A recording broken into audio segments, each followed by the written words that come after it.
around us through a philosophical lens. And viewer discretion is strongly advised. Access is restricted, but the dialogue is completely unlocked. You know, sometimes life doesn't knock on your window. Sometimes it screams.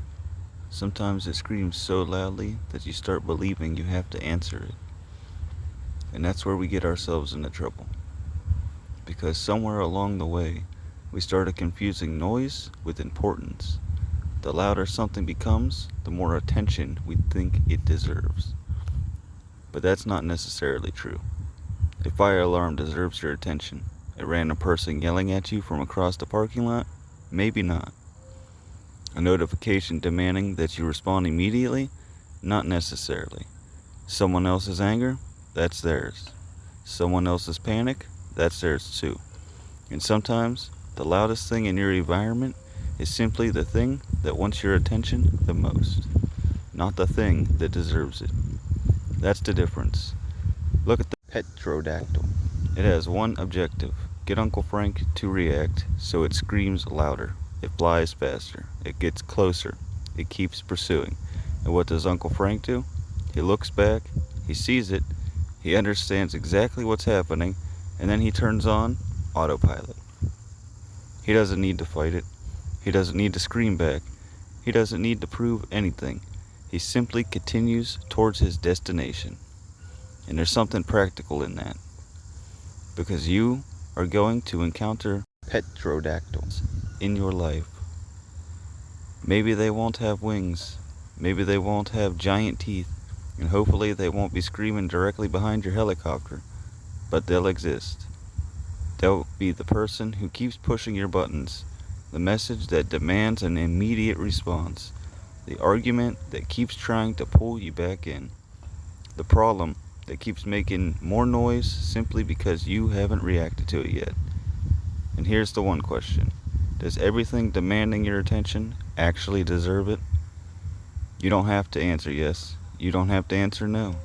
You simply have to recognize that your attention belongs to you. That's a powerful thing to remember.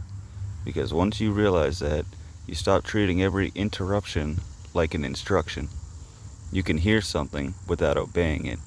You can notice someone's anger without becoming angry yourself.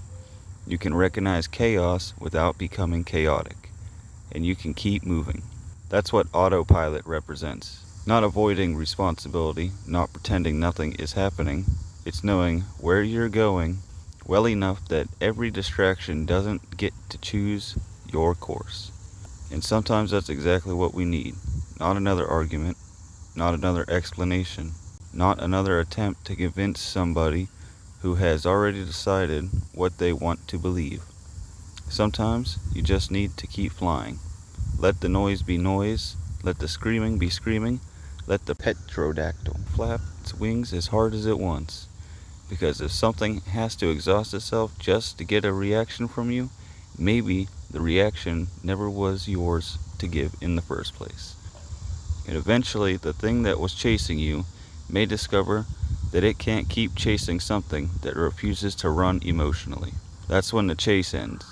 Not necessarily because you defeated anything, but because you stopped participating in the chase. And that's an important distinction.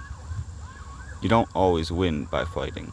Sometimes you win by refusing to be pulled away from where you're going. So the next time something gets loud, before you react, ask yourself, is this actually important, or is it simply demanding my attention? Because those are two very different things. And you don't have to silence every petrodactyl in the sky. You don't have to chase every noise back. You don't have to answer. Sometimes you just need to look back, recognize what is, turn on autopilot, and keep going. Stay unbothered. This is Uncle Frank at the UFCU headquarters, signing off.